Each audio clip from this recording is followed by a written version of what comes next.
Welcome to the Deep Dive, where we really get into the details behind the data, looking for those, surprising connections. Exactly. Taking the raw stuff and seeing what story it tells. And today, we're doing something, really personal. We're diving into one listener's 2024 music data. Right. Their most played tracks and their undiscovered albums from iTunes. Yeah.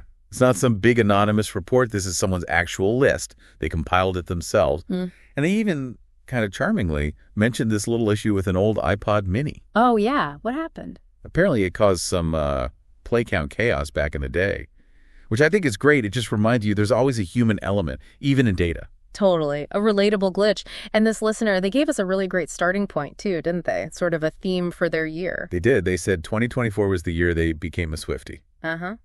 But also, what else? Revisiting 80s icons? Diving into Eminem's back catalog, some obligatory new millennium heavy metal, apparently. Right, and embracing, what do they call it? Truly girly pop. Huh, yeah. So you immediately know it's going to be, eclectic. Absolutely, a fantastic mix. So our mission, really, is to unpack all these choices. Like, what happens when the old favorites meet the new finds? What does this one person's year tell us about how we connect with music?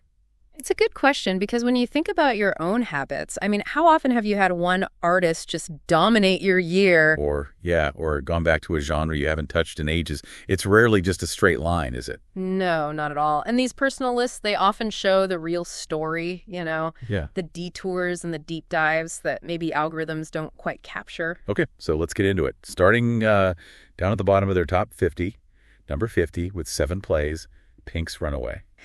Ah, okay. But which Runaway? Good question. The compiler actually pointed this out. It's the one from a recent Trustful album, not the other Runaway from I'm Not Dead. Right, you'd think they'd mix up the titles a bit. You would. Anyway, this one's described as very 80s sounding synth power pop at the verdict. Bangin'. Huh. Okay, straight to the point.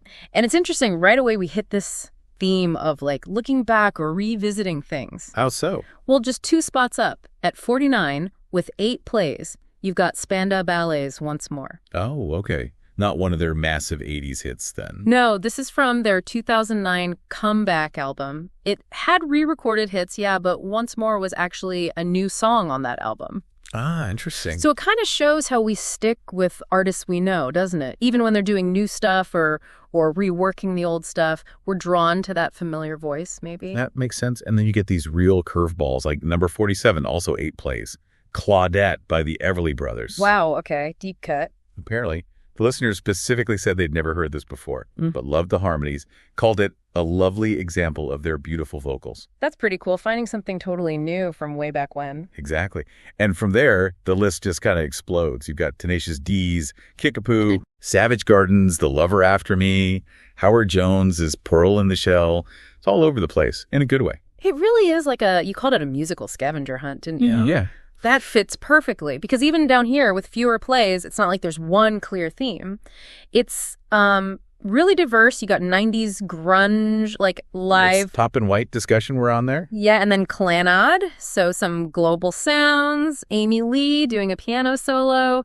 Suzanne Vega for folk rock. It's a real mix. It really shows how someone's listening can just span everything, Decades, genres, no obvious path, just curiosity maybe. Dipping into different things. Yeah, exploring. Okay, so moving up the list, numbers 30 down to 11, the compiler noted things started getting quite poppy here. But again, it's not just pop. There are some wild contrasts. Like you find Rainbow's Sensitive to Light, proper heavy rock. Oh, okay. Sitting near Exhibit, Eminem, and Nate Dogg doing My Name Is. Whoa, okay, that is a jump from 70s rock to early 2000s hip hop. Right, quite the shift. But it's interesting how certain tracks just stick around. You see Mark Ronson and Amy Winehouse's Valerie in this section. Whoa, yeah, timeless, that one. Totally, it just keeps going. Right. And Sophie Ellis-Bextor's Murder on the Dance Floor, too. Another one with serious staying power. Definitely. So it shows that popularity isn't just about what's brand new, right? It's something else. Maybe mood or memories. Yeah, I think so. That universal appeal, or maybe it just hits a certain vibe people want. And speaking of staying power, yeah, guess who keeps popping up before the top 10? Let me guess. Taylor Swift? You got it. Clean, I Wish You Would, Blank Space, Style. all in this middle section. So the Swifty year is definitely showing. Oh, yeah. But then, holding its own at number 15, the Eagles' Tequila Sunrise. Nice. A bit of classic rock smoothness in there. Exactly. It's a cool blend. And you also see, like, Girls Aloud's No Good Advice and Jessica Lynn's Real Love mentioned here too, right? Yep. So it really mixes that nostalgia, maybe the early 2000s pop, with the really current stuff like Swift, and then the absolute classics like the Eagles. So how do those older tracks compete, do you think, with all the new stuff getting pushed? Well, it might just be down to pure quality, right? A great song is a great song, or maybe it just perfectly fits a mood or a moment in someone's life better than anything new does at that time. Good music finds a way, doesn't it? Yeah, I guess it does. Okay, let's get to the big reveal. The top 10. This is where it gets really interesting. All right, lay it on us. Kicking off at number 10 with 12 plays. Something called Honky Tonk Man by Johnny Horton. Johnny Horton. Okay, I confess, I'm not immediately familiar. Neither was the compiler. They wrote, "Who the hell is Johnny Horton?" followed by some 50s country rock and roll dude. Ah, love the honesty. But then they added, "For some reason, I really dig this little tune of his." That's fantastic. That's that pure discovery moment, isn't it? Finding something completely unexpected from, 70 years ago? And it just clicked. Exactly. No algorithm needed, just found it, liked it. Yeah, it shows our tastes aren't just about what's current or what we're supposed to like. It's about what resonates whenever it came from. That's a really cool find at number 10. Totally. Okay, moving up. Number 6, 13 plays. Eminem's Legacy. Ah, okay. So the Eminem deep dive paid off. Seems so. They called this one superb and said they listened to it on repeat after going through his back catalog this year. Summed it up as epic hip-hop. See, that reinforces the idea of rediscovery within an artist's work, doesn't it? You go back maybe years later and something hits differently, or you just find a gem you missed. It's like your relationship with the music evolves. Yeah, definitely. Okay, keeping with the established artist. Big showing for 80s stadium rock legends, Simple Minds. Oh, yeah. Which tracks? All the Things She Said is at number 7, and then right up at number 4, Ghost Dancing.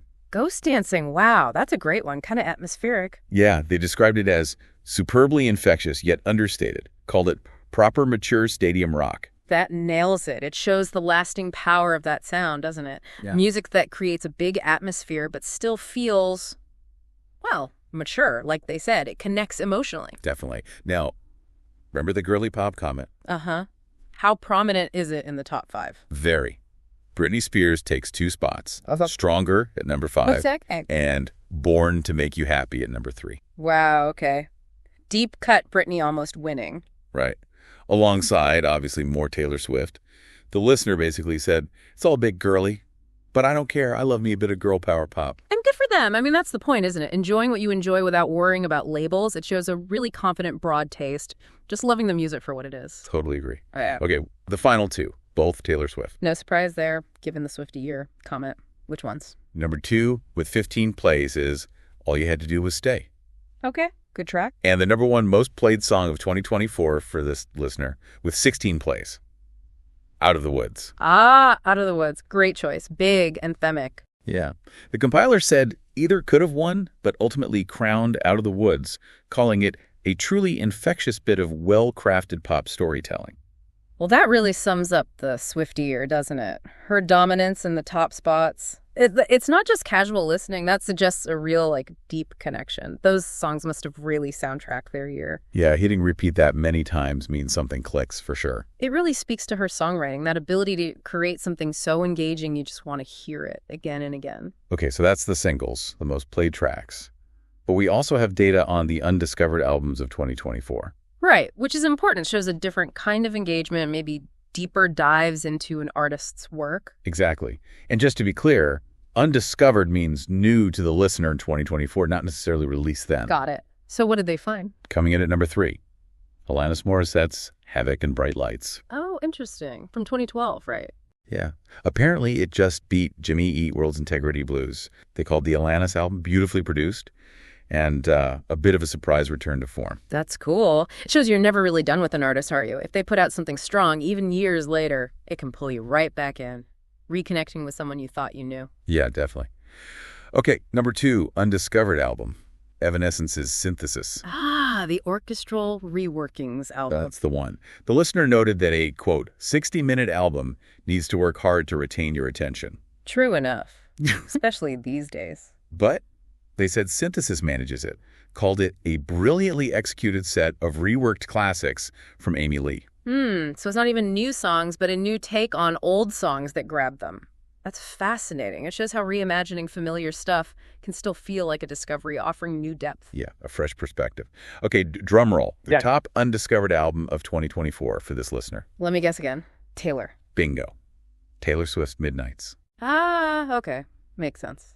Now, interestingly, they mentioned discovering 1989 back in 2023, so this was the next step in their Swift journey. Right. But here's the really curious part. Even though Midnights was their #1 album discovery, no songs from Midnights actually made the most played songs list. Snow on the Beach got plays, but not enough for the top 50. That is interesting. But they still declared Midnights, which features the truly superb Antihero, the best album they discovered all year. Okay, so what does that tell us? Why would an album be #1 if you're not hammering the individual tracks? Good question. What do you think? Well, it must be about the album as an album, right? The whole experience, the flow, the mood, the overall artistic statement. It resonated as a complete piece of work, even if no single song became an obsessive repeat. It's a different kind of appreciation, holistic maybe. Yeah, liking the whole journey rather than just the destinations. That makes sense. A cohesive experience. So, wrapping this all up. Yeah. What have we learned from this deep dive into one person's year of music? Well, it's been a fascinating look, hasn't it? We've seen this incredible mix. Totally. Nostalgia rubbing shoulders with brand new pop. Surprise discoveries from, like, the 50s sitting next to heavy metal and hip-hop. Deep dives into specific artists like Eminem and, of course, the massive presence of Taylor Swift. It really paints a picture of how personal and, honestly, unpredictable our musical journeys can be.